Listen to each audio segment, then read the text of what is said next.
Welcome to Deep into Sleep with Dr. Yishan Xu. Let's improve sleep quality and live a healthy life together.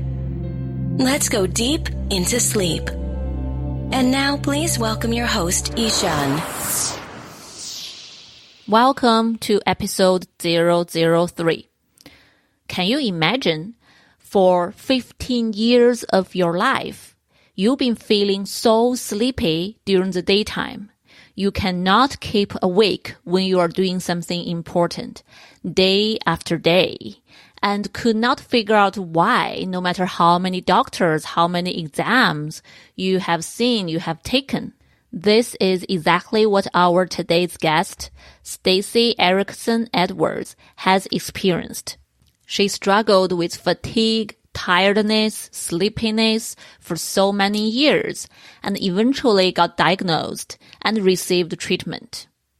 Later, she created CPAPbabes.com and she worked really hard to raise awareness for different sleep disorders and to help those with sleep disorders to live a better life. Let's hear about her story. Hi, Stacy. Thank you very much for coming to Deep into Sleep. Thank you for having me.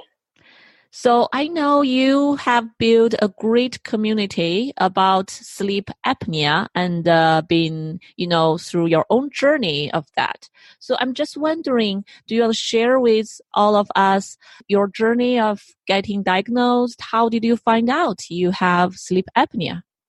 Well, it took a really, really, really long time, unfortunately. And part of the reason that I'm doing what I do with my blog, which is CPAPbabes.com, is to raise awareness so that it doesn't take people as long to get diagnosed, because I felt really sick for a really long time. So I think I started having sleepiness around 15, and I didn't get to sent for a sleep study until I believe I was 31. So that's about 16 years. So it's really important to me to get the word out, because luckily sleep apnea is a pretty easy thing to treat. I mean, depending on who you ask. I thought it was pretty easy, because all I had to do is get my CPAP going and get it at the right pressure and tweak a little bit. And it's, there's other ways to treat it, but CPAP's really kind of just an easy, natural way to do it that doesn't take a lot. So the other thing I like to do is just tell people that it's okay to have CPAP. It's not a bad thing. I think a lot of people see CPAP and they think of it negatively, but it actually can really save your life. So I started having sleepiness around 15, and then I think what's so hard for me is that I wasn't very educated, is it took me, I never even thought to ask for a sleep study. And I think that's kind of where I'm directing people now who ask me for advice if they're sleepy. I say, the best thing to do is to go get a sleep study. That's what I should have done that first, but it never crossed my mind because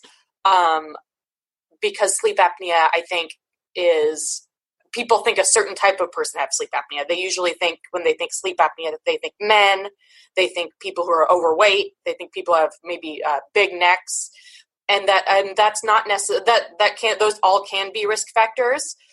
And it's more common for people who have those qualities to have sleep apnea. However, I don't know if it's actually more common or if it's just other people are diagnosed less because doctors don't look at young women and say, oh, you could have sleep apnea. So, right. So I was wondering, you mentioned you felt some symptoms since age possibly 15 and took you 16 years to find the right diagnosis and then the treatment.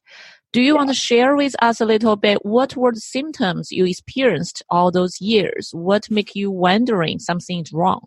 So mostly I was just really, really sleepy.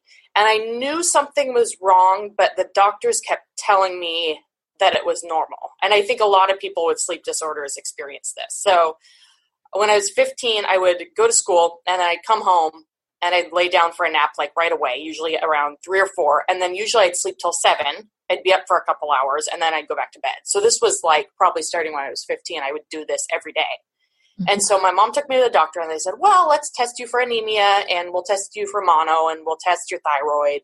And if those are normal, it's probably just teenager stuff. So they did that. Everything came. I think I am a little anemic off and on, but usually I would resolve the anemia. I take iron supplements and then I would still be tired. So I was kind of, I was like, okay, well, maybe it's just normal that I'm this tired. There's obviously nothing wrong. So, and that, I mean, I basically had that same appointment throughout my 20s. I would go to the doctor and they said, well, let's check you for these 5 things. Sometimes I would be anemic. They'd do it. And it was over and over again, the same thing over and over again. And during this time I was napping all the time. I was just really sleepy. I'm a nanny. And I remember when I was in college, I would drop the kids off at soccer and then I'd go back to their house and nap on the couch while they're at soccer and then go pick them up. Or I'd nap in my car while they're at soccer, just napping all the time. And I just thought either it was normal or what could I do? It didn't even cross my mind to do a sleep study. So right. So sounds like you definitely had the symptoms of a typical symptom of sleep apnea, which is excessive daytime sleepiness. Definitely. So you nap a lot. Sounds like you find yourself need a lot of sleep, but did you feel refreshed afterwards? No, never. And that actually took a little bit more for me to get there. But the other interesting thing is that the reason I never suspected sleep apnea is because I actually don't snore. Or if I do, it's not very noticeable. Because I was with my husband when I got diagnosed and I told him, oh, I have sleep apnea. He goes, no, you don't. Because he has it and he snores pretty loudly, but I don't snore.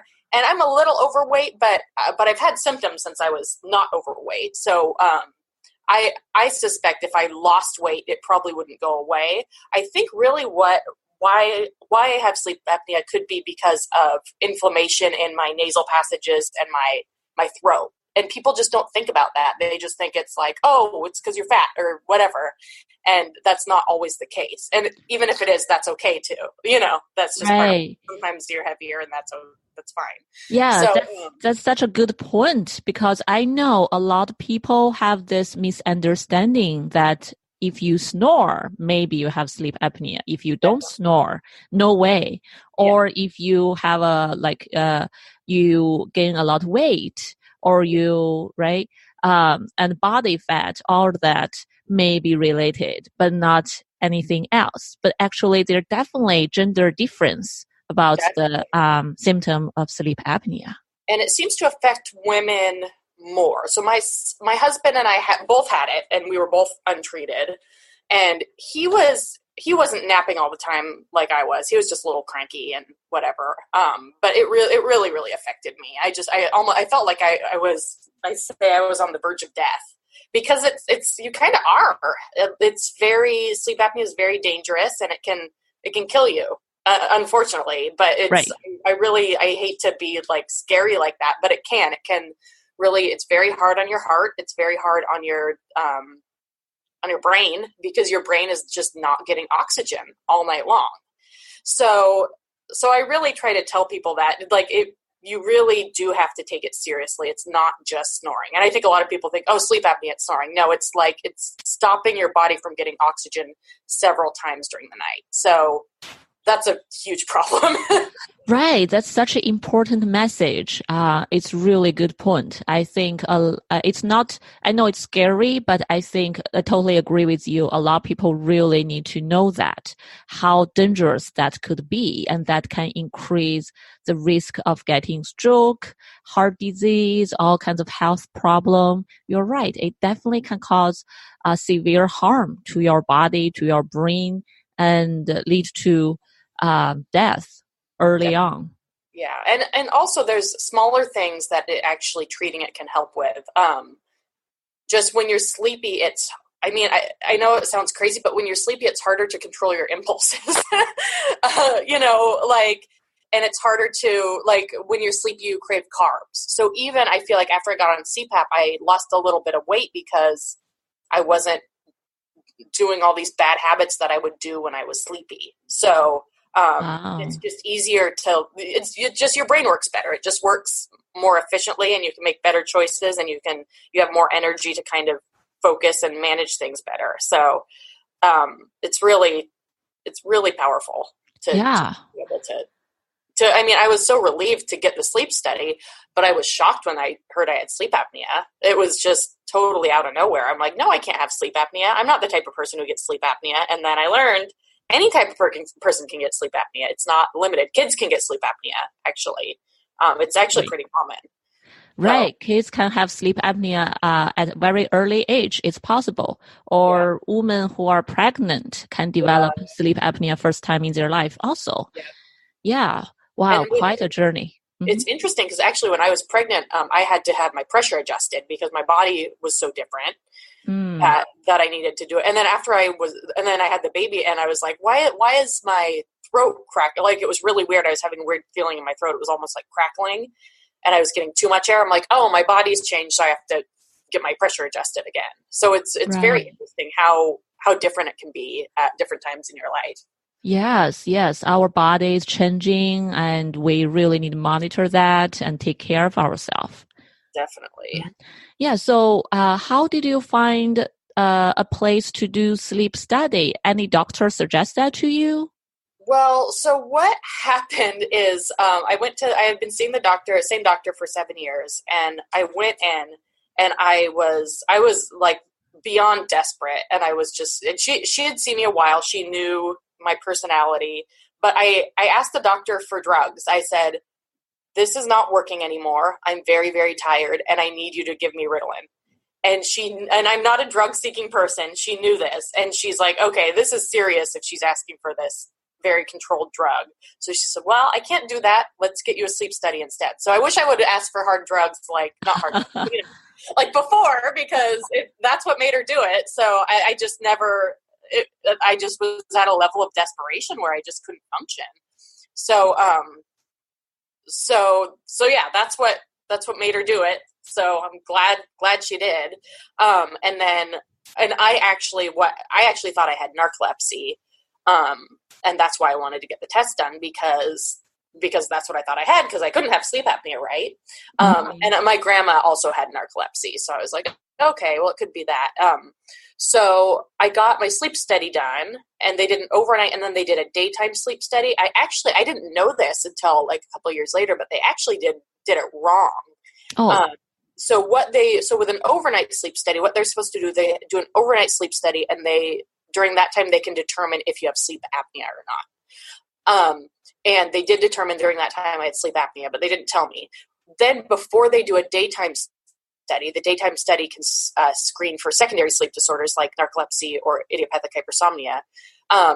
They're not supposed to do that daytime study until they have treated sleep apnea, because sleep apnea could be, if you're tired from sleep apnea, it could affect your daytime study. Right. But they did it wrong. And so I'm actually pretty upset about it. And I didn't know this because I'm not a professional. So they did the overnight sleep study, didn't tell me anything, went into the daytime study. And during the daytime study, what they do is they give you 5 naps and they see how fast you fall asleep and if you go into REM sleep. And if you go into REM sleep on 2 of the naps, then usually they will give you a narcolepsy diagnosis. So I did that, and I went into REM sleep on 1 of the naps. But that doesn't necessarily mean narcolepsy, because I could have just been extra, extra tired because I had untreated sleep apnea for all those years. So I don't know. I'm still like, it's hard. It just kind of boggles my mind how they could do it that wrong. And for me to figure it out. And I did have follow-ups with the doctor, and she didn't really get it either. But initially what happened is I got the sleep study results back, and they said, you have sleep apnea, you need a CPAP. Got the CPAP. And then I felt really weird about it. I was like, I don't want this. This is, I had a really negative connotation with CPAP, which I think a lot of people do, which is kind of why I'm doing what I'm doing. So I just started like taking these pictures, and then I was like, no, this machine could be the thing that gives me my life back. So I'm just going to have to embrace this. And I think other people should too. It's sad that this life-saving device is basically just has a horrible reputation, and people would rather die than wear it. Essentially, compliance is very low with CPAP. And I think there's a number of reasons for that. But I think one of them is just because people don't like it. They think it's bad or negative, and it doesn't have to be. I think really CPAP needs a makeover or something. It needs a reputation change, which is what I'm trying to do, because it's very helpful and it doesn't have to be bad. And there's things you can do to make it work for you. So. Right. Great. Yes. When you talk about that, exactly, both clinically and in my personal life, I see a lot of people, even though doctors, other people tell them this is so important, all these negative consequences, still, it's really hard. It's very uncomfortable to use that machine. I tried that machine myself. It was very scary. And for a moment, I almost had a panic attack. The first moment I put it on. And so I'm really curious, what could be helpful for people, they have, they are diagnosed, they maybe even have more severe symptoms, how to help them to use the machine? I think there's a lot of things. The things that I think could help, one is I think people just need more support. I think, my husband got diagnosed way before me. He went in, he did a sleep study. They had said, you have sleep apnea, but then no one followed up with him, and he didn't get a machine till like 3 years later. Wow. So and unfortunately, I think that's pretty common. So I think and also the sleep clinic we used to go to, it would take us months to get an appointment. And when you're on the verge of death, essentially with sleep apnea, you need to have that machine. So I think follow-up from the sleep clinics is huge. I think timely follow-up from the doctors is huge.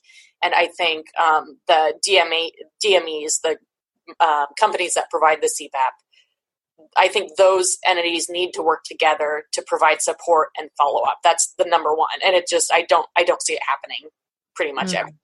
And that's really, really that's frustrating. so sad. Yeah. And then also on the support side, I think, and there's a couple mentorship programs, but I think what really helped me is right away I joined a CPAP support group on Facebook. I always do that if I have something that comes up. And I learn a lot from that, just watching what the questions people are asking. A lot of people have similar questions to me. And then actually searching CPAP on Instagram. And that's kind of how I got started with CPAP Babes, is I just started taking these selfies and labelings of CPAP and connecting with other people. And then people would ask questions that I can't legally answer because I'm not a doctor, but I could, give them my experience. So just, I feel like connecting with other people who use CPAP is very helpful. So finding a place to do that. I think some clinics have support groups, or, there's Facebook groups. YouTube was actually very helpful for me. There's a guy on there that has very informative videos on his name on YouTube is the Lanky Lefty 27, and he's a sleep tech, and he has the best videos on CPAP. Like he has one about, now they give you an automatically adjusting machine, and it's usually set at this very wide pressure range. And sometimes if it's uncomfortable or you feel like you're getting too much air or you're suffocating, not getting enough air, you need to adjust that pressure range. But I hear over and over people say, well, my machine's auto-adjusting. But the auto-adjusting doesn't solve all the problems. Sometimes it still needs a different range than what it's programmed at, even if it is auto-adjusting. So just things like that I would never know unless I did my own research, because my doctor didn't even know that. I went in, I'm like, I'm still tired. She's like, oh, I don't know. So and then on the other side of it, I think just creating a positive mindset around it. Same with mindset. I think there's types of therapy that could be very helpful. I know a lot of people who wear the mask, they feel claustrophobic, or I know people with PTSD, they say they have a hard time sometimes because it can be really triggering. So I think sometimes therapy might be helpful. This is kind of out there. I know some people wouldn't agree with this, but I think maybe hypnosis could be a good thing too. Which sounds kind of woo-woo, but I think it can be helpful. Or there's a type of therapy called EMDR. So these things like just go with the subconscious mind. And I think if people are open to that could be a good thing to explore. So yeah, a lot of it is psychological. It's like, I hate this thing. Or some people will say, oh, it reminds me of my dying mother who had to wear something to give her air. So it's just, I think it just gives people negativity, and I'm working to change that, but I think the media has a big responsibility to change that too. Do you know that show that was out for a while? Well, you know Roseanne. Roseanne? Yeah, there's a show that it was on for years, and then they just did a big reboot, and then they shut it down. Oh. But in Roseanne, they had the father character, Dan, they had him wearing a CPAP because like he had had a heart attack before, and so this is how he was, obviously had sleep apnea, he's treating it. And someone wrote an article on this Roseanne reboot, and it says Roseanne is back with all the same characters and a horrifying CPAP mask. And I was really upset about that. I actually wrote a letter. I never got a response, but I said, you need to change this headline about a horrifying CPAP mask. This is a life-saving medical device.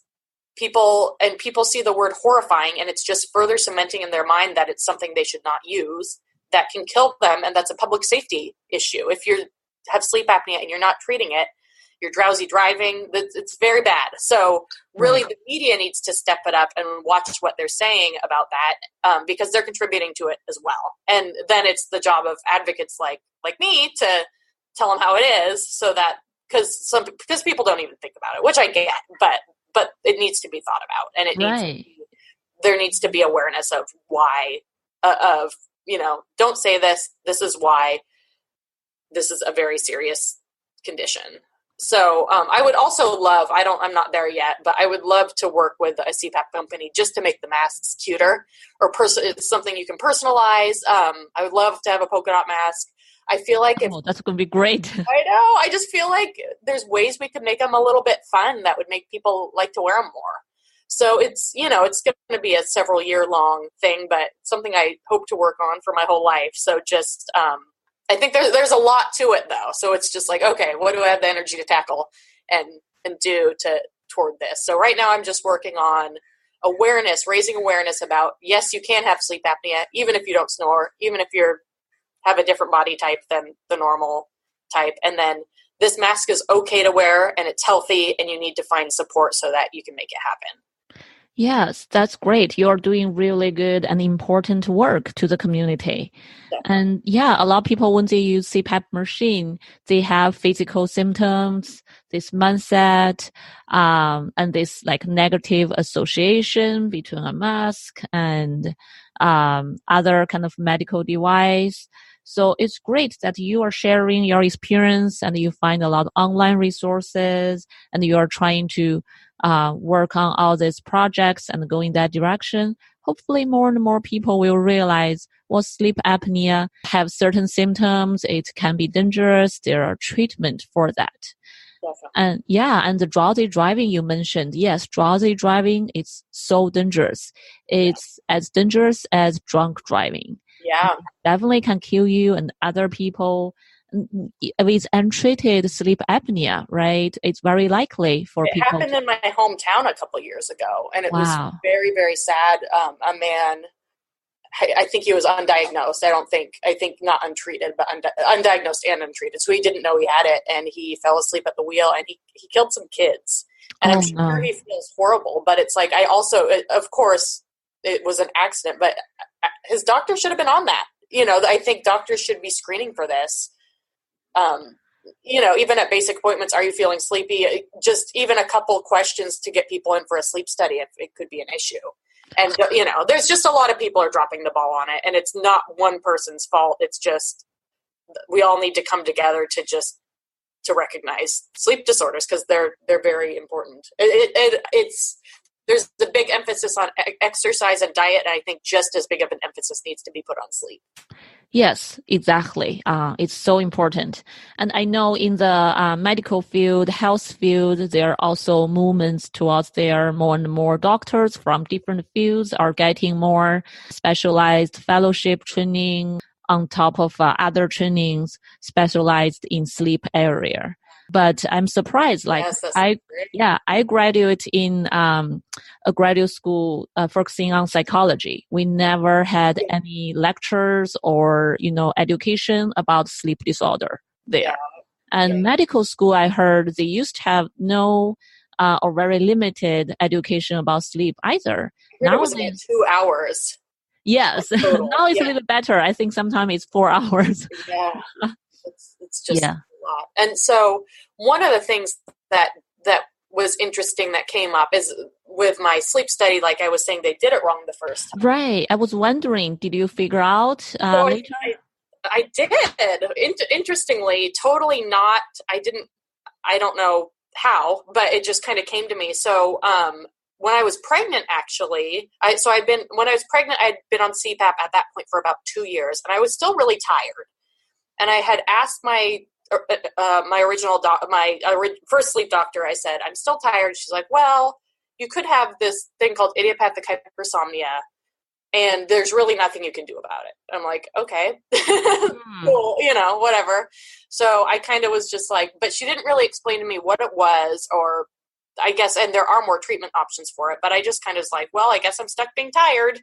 Or I also thought, maybe sleep apnea has damaged my brain and I can never feel better just from being untreated for so long. So I didn't really know what was going on, or I didn't really think there was anything I could do. So when I was pregnant, I went to a new sleep doctor just because I needed help adjusting my pressure on my travel machine. So I have a travel machine. I didn't know how to, you're not supposed to adjust your own pressure. So I'm like, okay, I'm going to take it in. He can show me, we can adjust it, because I was going to have my baby in a couple months and I had to bring my travel machine to the hospital. So I was just like, I need to get this taken care of. So I go in, I brought my sleep study, and this new doctor was very, very thorough and very awesome. And he goes, well, I'm looking at your sleep study and they did it wrong. I'm like, what are you talking about? He goes, well, you could have narcolepsy. And I said, well, no, the other doctor said I don't. She said it's fine. And he goes, no, they did it wrong. We need to do another daytime sleep study, because you could still have narcolepsy. If you're still tired, this is an issue. And I'm like, oh, okay. And I thought, well, my grandma has narcolepsy, so that could make sense. And I also, I did genetic testing, and I have 2 genetic markers for narcolepsy. I see. So, so he said, but you can't do the test while you're pregnant because your body's not at a normal state. So he said, let's wait until after you have the baby, wait till things have normalized a little bit, and then we'll do an additional sleep study, daytime sleep study. And he was able to look at my sleep, my CPAP data. He goes, looking at your CPAP data, your sleep apnea is 100% under control. You use your machine every night. You're having, a very limited amount of apnea episodes. So you're good on that. That if you're still tired and your CPAP data is that good, there could be something else wrong. So I said, okay, cool. So when my son was about, 6 months old, I went and I did an overnight sleep study at a different sleep lab. And then the overnight, they said, okay, obviously no issues here. You got a good night of sleep. And then they did the nap study. And they, again, they wanted to see how fast I fell asleep and if I went into REM sleep.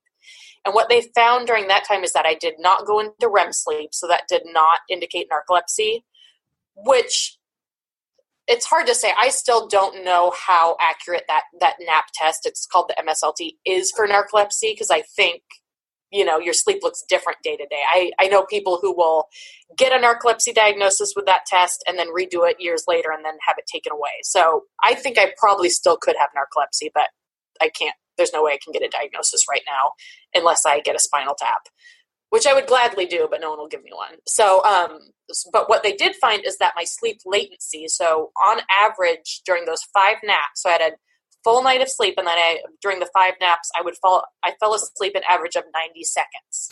So That's very bad. That's not normal at all. Mm-hmm. And before I fell asleep very fast, but I had untreated sleep apnea. So you have to treat the sleep apnea before that. So I think it's interesting to me because a lot of people will be like, well, I'm using CPAP, but I'm not feeling any less tired. I don't feel any better.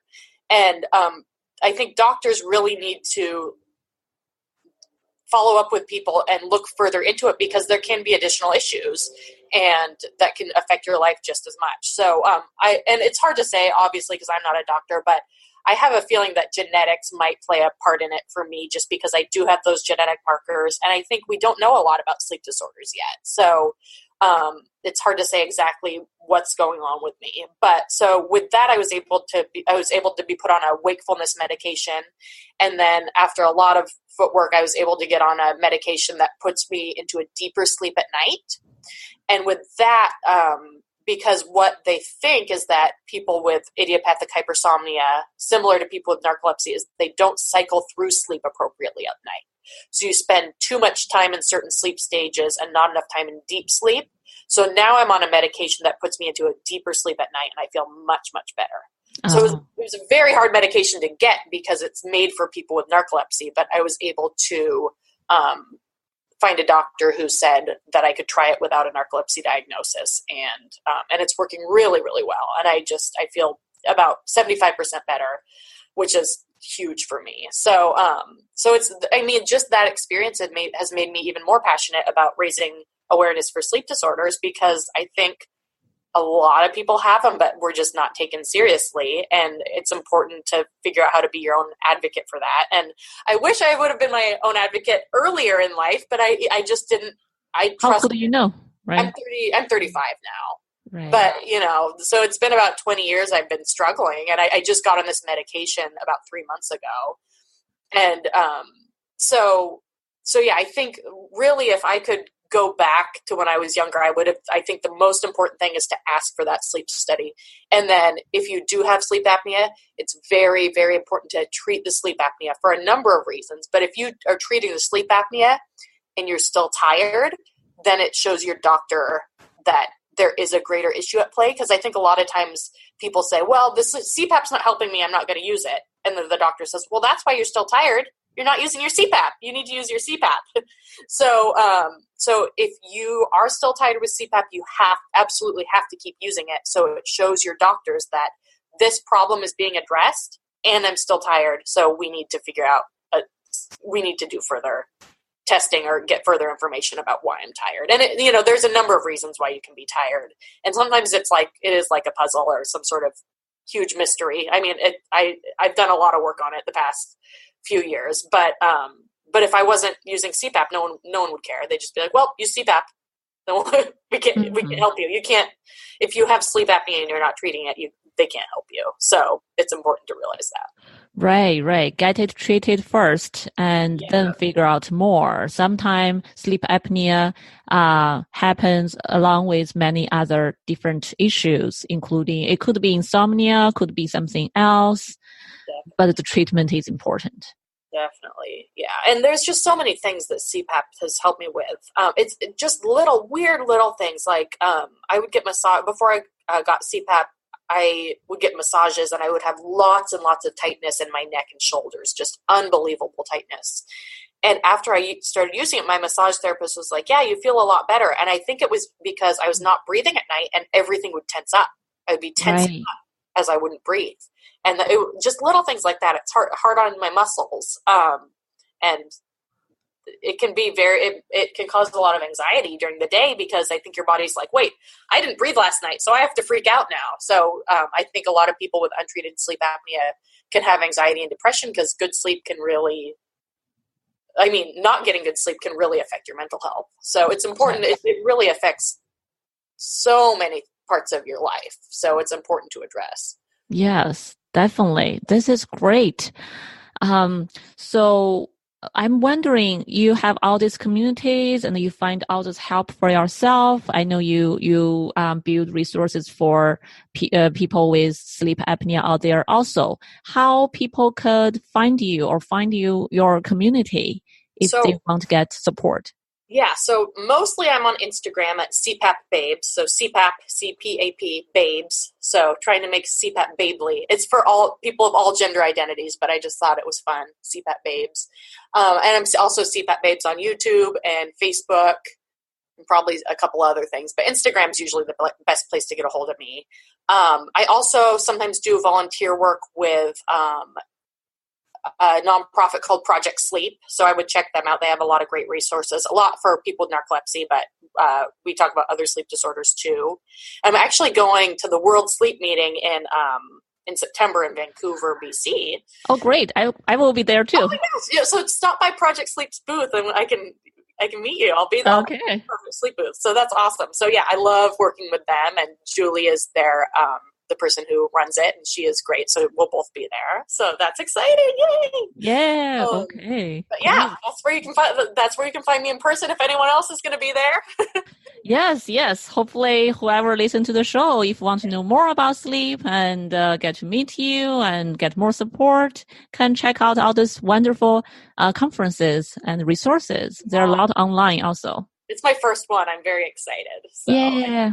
Great. Yeah. Me too. My first one. My first World Sleep Conference. Oh, that's so cool. Well, that's exciting. But I was wondering, I was going to ask you, so that's cool. Yeah, great. Okay, thank you very much, Stacy. Thank you for sharing all this wonderful information, your own journey with us all. I'm sure listeners can benefit a lot from what you just talked about. Yes, thank you so much for having me, and thanks for all you do. I'm glad to have a doctor on our side for people with sleep disorders. It's very important. So thank you for all you do. Sleep apnea can be a really serious condition. If you are not sure whether you have some of the symptoms, please seek professional advice. You can go to visit your primary care doctor or find a sleep doctor to help you get clear diagnosis and treatment. For more information, please visit our website at deepintosleep.co. We also have a resource page tell you how to find a good sleep center near you. Our show will be updated every other week for now, and I'm so excited to share many other inspiring conversations I have with other guests. Please feel free to subscribe our newsletter to get notifications for the upcoming show. I will see you next time. Sleep is an individual thing. We all sleep differently, and there is so much we can do to improve sleep quality. Keep hope and carry on. This podcast is for general informational purpose only and does not include the practice of medicine or other health professional services. Usage of the information we share is at the listener's own risk, and our content does not intend to be a substitute for any medical and professional services, diagnoses, and treatment. Please seek professional health services as needed.